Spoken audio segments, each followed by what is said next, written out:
جس دین کے ماننے والے ہیں وہ دین برحق ہے، اور جس پیارے محبوب صلی اللہ تعالیٰ علیہ وسلم کے ہم ماننے والے ہیں وہ محبوب علیہ السلام اللہ کے آخری رسول ہیں۔ نبی اکرم صلی اللہ تعالیٰ علیہ وسلم کامل، اکمل اور مکمل دین لے کر تشریف لائے۔ اب یہ دین اسلام ایسا مضبوط، ایسا مستحکم دستور حیات ہے کہ قیامت تک اسی دین کا سکہ چلے گا۔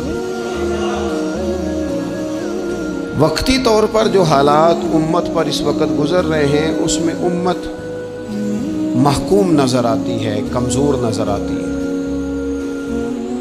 اور ہم دیکھتے ہیں کہ غیروں کا رعب بھی ہمارے حکمرانوں کے چہروں اور ان کے لہجوں پر نظر آتا ہے۔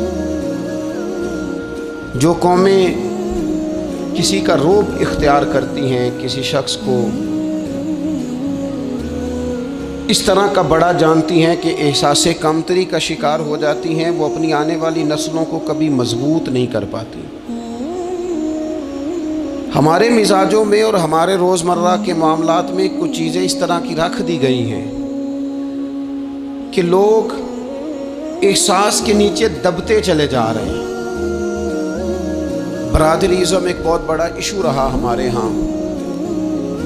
میں بڑی درد کے ساتھ یہ بات عرض کیا کرتا ہوں کہ زیادہ گناہ اور زیادہ جرم اس بندے کا نہیں جو اپنی برادری کو بڑا سمجھتا ہے، بلکہ زیادہ مجرم وہ ہے جو اپنی برادری کو چھوٹا سمجھتا ہے۔ اس نے کیوں اپنے اندر احساس کمزوری پیدا کیا؟ اس کو کیوں ضرورت پیش آئی یہ کہنے کی کہ میں کسی کمزور قبیلے سے تعلق رکھتا ہوں؟ اسے کھل کے کہنا چاہیے تھا کہ میں بھی جناب آدم کا بیٹا ہوں۔ اسے کھل کے کہنا چاہیے تھا کہ میں بھی رسول رحمت کا غلام ہوں، میں بھی اللہ کا بندہ ہوں۔ کھل کر بات کرنی چاہیے۔ احساس کے نیچے دب جانا، پریشان، پھر اسی طرح کا معاملہ امیری غریبی کا ہے۔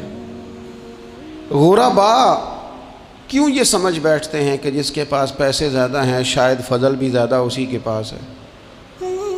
کیوں اس احساس سے باہر نہیں آتے؟ اگر دولت بہت اعلیٰ ہوتی نا اور بڑی ہی قیمتی ہوتی تو سب سے زیادہ سیدہ فاطمہ زہرا کے گھر میں ہوتی، سب سے زیادہ تجوریاں سیدہ عائشہ صدیقہ کے پاس ہوتی، لیکن یہ زیادہ قیمتی نہیں تھی، اس لیے دروازہ رسول پہ بھی نہیں تھی۔ تو اسی طرح کا معاملہ کچھ لوگوں کا ہے۔ میں نے اپنی زندگی میں یہ دیکھا ہے کہ مذہبی ماحول سے وابستہ لوگ کئی دفعہ بڑے پریشان ہو جاتے ہیں کہ میں تو مولوی صاحب ہوں، اور محلے کا مولوی بنا کے جب کسی کو رکھا جاتا ہے تو بیچارہ ویسے بھی پریشان ہو جاتا ہے۔ اس کی ذمہ داری ہوتی ہے کہ تو نے وقت پہ جنازہ پڑھانا ہے، ٹائم پہ کول پہ آ جانا، 10ویں پہ وقت پہ پہنچنا، غیر حاضر نہ ہونا۔ کچھ جگہوں پہ یہ بھی رواج ہے کہ جناب آپ کو 7 دن اور 10 دن مسلسل بیٹھنا ہے اور پڑھائی کرنی ہے۔ وہ آہستہ آہستہ آہستہ آہستہ بچے احساس کا شکار، یعنی قرآن شریف پڑھنے والے بچے اور کتاب و سنت کی تعلیم حاصل کرنے والے بچے، لیکن انہیں یہ کہا جاتا ہے کہ چلو فلانی جگہ قرآن پاک پڑھنے چلتے، قرآن پڑھنے جا رہے ہیں۔ قرآن انقلاب کی کتاب ہے، قرآن بندے کو عروج دیتا ہے، لیکن ان بچوں کی ذہنی ساخت یہ بنائی جا رہی ہے کہ چلو قرآن پاک پڑھنے چلتے ہیں، وہاں بریانی ملے گی کھانے کو، گوشت ملے گا کھانے کو۔ شکایت ہے مجھے یا رب خدا بندان مکتب سے، سبق شاہی ہے بچوں کو دے رہے ہیں خاک بازی کا۔ اتنی چھوٹی جب آپ کسی کی سوچ بنا دیتے ہیں تو پھر وہ آپ کہیں کہ وہ انقلاب برپا کرے، وہ کوئی بڑا کارنامہ سر انجام دے، یہ ہوتا نہیں، ممکن نہیں ہوتا۔ جب آپ آہستہ آہستہ کر کے احساس کمزوری کے نیچے دبتے چلے جاتے ہیں، دبتے، حالات خراب ہو جاتے ہیں۔ ہمارے بزرگ ہمیں کہا کرتے تھے کہ مولوی ہونا کوئی تانا ہے، اور ہم نے حالات بدلتے دیکھے۔ ایک ٹائم ایسا تھا کہ مولوی ہونا لوگ تانا سمجھتے تھے، ہمیں بھی کہا مولوی صاحب ادھر آئیں۔ آپ کو دیانتداری سے کہتا ہوں ہم نے وہ دور بھی انجوائے کر کے گزارا ہے۔